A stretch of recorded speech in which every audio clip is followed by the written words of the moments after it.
Did you have a sponsor? At that time, no. Okay. So I was alone in a new apartment in a new city with the only friends that I had there were friends of his that I had just gotten to know over the past 3 weeks. 3 weeks, it's hard to, build roots somewhere in 3 weeks. So my first instinct was, okay, let's get drunk so I can forget about it. Self-medicate, basically. But you have the fight. You're arrested, what, domestic violence? What's the charge? Yeah, it was actually just a disorderly conduct. Drunk and disorderly, okay. Am I getting flushed? I get flushed when I get upset. You're fine thus far. Is a restraining order issued at that point? The court will automatically put a restraining order on someone when there's a domestic. When the police come to your house for a domestic dispute, whoever is the aggressor, the court will put a restraining order, regardless if you want it or not, regardless if the victim, quote unquote, wants it or not. You're released on your own recognizance, or you have to post bail? They put a limited restraining order on. In Connecticut, there's limited and full protective orders. Basically, the limited says that you can have contact, you can, reside together if you're living together, but you can't harass, you can't fight with, you can't argue with, you can't cause any kind of disturbance with the person. So you're able to go home? Yes. And you do? Yeah. So And I what was released on, same thing. He goes to work. I still can't handle what's going on, so I go back to the liquor store. Brought it back. You fight again that night? Mm-hmm. You're arrested again. Now, does the restraining order change now where it's more severe or restrictive? Yeah, it goes from limited to the full protective order, which means I'm not even supposed to go back to the apartment, not supposed to go anywhere near him, no contact whatsoever. But here I am in, Connecticut, in a new apartment, new city, and my family's in New Jersey or Pennsylvania. What am I to do? Where am I to go? That's my home. So Are you talking to him at all? Yeah, which is against the law as well. Right. I was making some real smart decisions at the time. So I went home again. So Is he home when you get home? You know what? Like I said, so much of this is a blur. I don't think, no, I don't think so. There's one where you're climbing a balcony, for God's sake. Yeah. That's later, though, right? Yeah, I did that twice, actually. Okay. I'm a monkey. So you go, well, you'll work in the cage. No. guess. I think I remember on the third day I got there and his parents were there. I can't remember if he was there at the moment or not, but I already had some alcohol in my system. So you get out of jail, you get alcohol, and then you go back home? Yeah. Okay. I drank right out of court. Parents Right out are of there, and they call the police? Or? I remember getting in the shower, and next thing I know, I'm out of the shower, the cops are there. I don't know how the police were called. I don't know. I don't know if it was parents. I don't know if it was him. I don't know if it was neighbors. Everything happened so fast. I really don't know. Mm-hmm. I do know that police reports were wrong because every police report said that he had called when I know for a fact that neighbors called quite a few times. So the police falsified reports. During the fight, you mean neighbors heard the fight, and that's when they go, okay. And they knew I wasn't supposed to be there. And the whole reason they knew I wasn't supposed to be there is because all the local news stations were pretty much camped outside the apartment 24 hours a day waiting to see if I would show back up. And of course I did. I was going to say, yeah, that's probably the wrong way to do it. But you do, you don't go into rehab at this point, right? After the third court date, 3 days in a row, spending 3 nights in the local, police department overnight. Part of the judge letting me out on my own recognizance again with just a promise to appear was that I would go into a short-term rehab. So a couple days after, I actually went home with my sister to my mother's house after that third date. And we set up that I would go into Carrier Clinic in New Jersey. I didn't know how long it would be, that I was in there. I just had to have the counselors, let the court know what they were satisfied with, and they released me after 10 days. 10 easy, doing nothing days. So now this isn't one of the WWE that was pretty sponsored. much like, no, they paid for it. For the 10-day one. Yeah, they paid for that too. They paid for the one in August, Yes. in July, then Yes. they paid for this one too. So they've paid for 2 so far. Well, actually, that was technically the third because I tried one back in 2011. And they were behind that one as well? Yeah. Okay, so they've paid for 3 up to this point. Yeah. When do the 2 subsequent arrests happen? When you get out of that 10-day? I got out of that, and as soon as, because I didn't know what I was going to do. I didn't know where my life was headed. I didn't know where I was going to live after that. But while I was in that 10-day rehab, we were talking on the phone. We said we'd work everything out. I said that I forgave him. I was going to do my best to not drink anymore. I wanted everything to be normal again. I wanted to be sober. I just wanted to start over. So going into that 10 days, I didn't know what it was going to be like coming out, but coming out of those 10 days, I knew I wanted to be home. Did you have any thoughts to say, Damien, run, I got a problem? Not at all. You don't think like that when Save yourself. you don't think like that when you're an alcoholic. It's all me, me, me. But after you or while you're in for those 10 days when you're clearing up. Alcohol is a disease that makes you a very greedy, selfish person. All you care about is yourself. And nobody else. So you don't think of anybody else's well-being. You don't even think of your own well-being. There's a saying, and anybody who's in AA or NA will know. They say an alcoholic or a drug addict, it's called "I want what I want when I want it," and it's so true. Even in the rehab, though, when you're coming out of, I don't know how much you can come out in 10 days, but when you 10 days is nothing. Okay. But throughout those 10 days, like I said, we were talking against court orders. And when I got out, I went and got my clothes from my mom's and went back home. Why didn't your sister grab you by the collar and drag you to New Jersey and lock you in a room? It's not the best relationship with the family there. And my mom is 78. She's older. We get along great, but she, it's like she's not going to have any kind of control. My sister that lives with her, that's a whole other story. She's the queen of the martyrs. If she does anything good for you, it's for her to say, look what I did. Aren't I a great person? It's not for your well-being or benefit. It's for her own. She didn't care about you enough. Translation, she didn't care about you enough to actually keep you safe. Right. She wanted to help you out enough to say, look what I did for you. Right. Okay. Exactly. So 2 arrests happen again after that 10 days. Yeah, so I go home, and lo and behold, another text message. No, I'm sorry, email that time. Email. How are you seeing his email? You turn logging on as You him, turn on or- the computer, and that's Oh, it was actually open already. And here's an email from the ex-girlfriend saying, "It was so good to see you last night. I've really missed you." Blah blah blah. So what goes on in my head? Here we go again.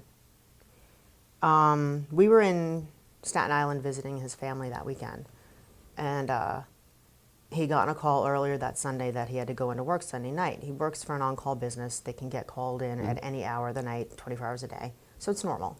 So we left his family's house, went back to Connecticut for him to go into work Sunday night at 10 o'clock. He got home at 1:30. No problem. I waited up. We went to sleep. The next morning is when I see this email. Great to see you last night. Missed you a lot. Whatever, whatever. So I make the phone call, and I'm like, what is this? You didn't go to work last night. Where'd you go? And what it came down to, what he had told me, and I didn't believe him at first, of course. He did go to work, got a text message from her. She was out at a bar with friends. He went by the bar for 15 minutes, then came home. Of course, going through my head, well, if it happened once before, it happened again, why should I believe you now? So what did I do? What do you think I did? Choked him out. No, I went to the liquor store. And then choked him out. Drunk again. No, Was there a Facebook post, the cheat on a physical good fight- woman, you get choked out? The physical fight was that was one of the first arrests. Okay. That was the first one. Not that I'm laughing. Was that the accurate Facebook message? Cheat on a good woman, get choked out? Something like that. Something like that. Okay. That was a while ago. So you go to the bar, No, liquor store. liquor store. Bring it home. Get drunk again. He's And- home? Or No, he's he was working? at work. Okay, he comes home. I don't remember him coming home Okay. at all. But you were told what happened. Next thing I know, I wake up in the police station holding cell. Had no idea how I got there. Had no idea what happened. And the cops were basically laughing at me saying, back again. I said, why am I here? I don't even know. Last thing I knew, I was drinking a couple drinks in my apartment, and now I'm waking up here. I still have no idea what happened. What did they say happened? You had a fight again? What did Damien tell you happened? They said that I was just intoxicated, and the police were called, and since I was there violating the restraining order, that's why I got arrested. But I don't remember any of it. None of it. You are released. This time on bail, because I go back in front of the same judge, so it's my 4th arrest in 3 weeks, Yeah. 3.5 weeks, and he's like, I can't keep letting you out like this. You just keep doing it. So he put $25,000 bail on me. So after the arraignment, they bring me back down to the holding cell, and I'm there with all these like derelicts and junkies and just people that are not normally used to being around, kind of thing. So it was very uncomfortable. I'm sitting there thinking, now what do I do? $25,000 bail. So my first thought is, okay, call my mom. She can scrape together the 10%, get me a bondsman, and get me the hell out of here. So I'm waiting, like it's like an hour later, and they say, all right, you know, Sitch, come on, go up to the clerk's office, then you can get your things. I'm like, what the hell is going on? So they take me out, and they walk me up to the clerk's office, and I go in, and the lady behind the window says, okay, just sign here. Okay, what am I signing? I sign a piece of paper. She goes, okay, go with him to get your things. And I turn around, and there's this guy standing there. This, what is he, Vietnamese or Filipino? I don't know. He's like, hey, how you doing? I'm so-and-so. I just bailed you out. Fantastic. You know, I'm getting out already. I didn't even have to make a phone call. This is great. I had no idea what was going on. He's a bail bondsman that sits in courtrooms and takes it upon himself to bail people out. Basically, well, as we were walking back down to get my things, he's like, all right, you owe me $1,900 because it was like less than 10%. But how could you didn't have to sign something for that? Eventually, but I had no idea what was going on. Here I am thinking, oh my God, this guy, out of kindness of his heart, bailed me out. Great, I'm out of jail. Wow. And so I was just fantastic. I got my things. We went and got in his car. He gave me a paper to sign. He's like, all right, you owe me $1,900. I wrote him a check real quick. And I'm like, fantastic. He's like, all right, where do you need to go? I'm like, good question. I'm in Connecticut. I don't know anybody here. I'm not allowed to go back. You know, I'm not supposed to go there because of a restraining order. And I said to myself, well, he's at work. If I can just go in, I'll get some things, go to a hotel. Because my phone was there. I had nothing. My cell phone was there. My clothes were there. I just had the clothes on my back. You know, I didn't have any money with me, so I said, all right, if I go home and get some stuff, get my phone, go to a hotel, figure something out. I don't know.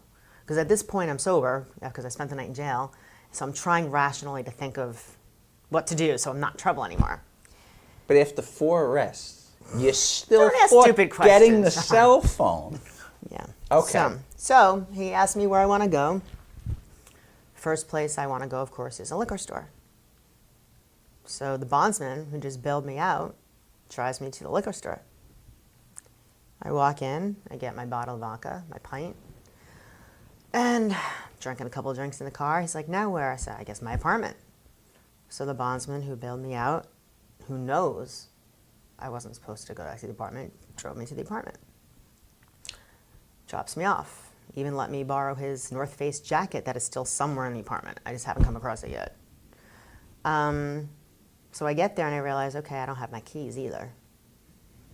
So what are you going to do? How am I going to get in to get my phone and my clothes? And so being the tomboy that I've always been, it's very easy for me to climb things. So I scaled up the balcony to the 2nd-story balcony, which if to look at it, even you would be like, I can't get up there. Trust me, you can. Climbed up the balcony. And he's at work? He's at work. So I figure he's at work, I can get in, get a few things, and do something, go somewhere. And I'm not near him, I won't get in trouble. I climb the balcony, 2nd floor. I go in the sliding glass door because we always left it open. And I go in. Little do I know, I find out later, that there's a town police sergeant that lives next door. So he saw me scale on the balcony, knows that I'm not supposed to be there. Just like everybody else knows I'm not supposed to be there because it was all over the news across the Eastern Seaboard and TMZ 4 or 5 times. Saw that. Yeah. I haven't. I have refused to watch any of it, so it's news to me. It's not your finer moments, so you skip it. So they called, you were arrested again, you violated the deal. I grabbed my phone and I plugged it in to charge it, and I actually was grabbing a couple of clothes. I might have been there for 3 minutes, and all of a sudden, on the door, and I'm like, oh my God. And I look, and they're staring at me through the kitchen window. I'm like, oh my God, I froze. I didn't even know what to do. Like, I just stood there looking at him in the kitchen window. I'm like, shit, I'm totally fucked right now. What do I do? They tried to break the door in. So I started freaking out because I didn't want them to break the front door down. So I went and opened the door, and immediately they grabbed me again, arrested me again. That was arrest number 5 in 3.5 weeks.